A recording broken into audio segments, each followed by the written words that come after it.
Ja, her er også så støvet og kedeligt. Der er jo kommet noget nyt. Noget nyt? En ny ungdomsgruppe her i kirken. De kalder sig Apostel, tror jeg. Har I hørt om det? Nå, Det siger mig ikke noget. jeg har aldrig hørt om det. Tober, har I ikke hørt om det nye Vierslev? Gør. Ja, hvem der bare hang i Vierslev Kirke.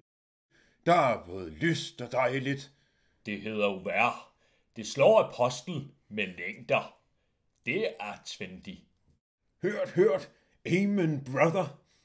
Pas på, der kommer nogen. Skynd jer.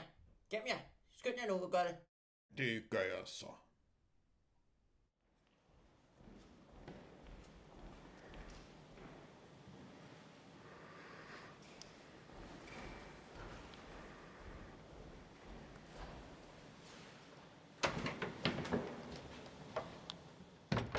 Vi ses to værre.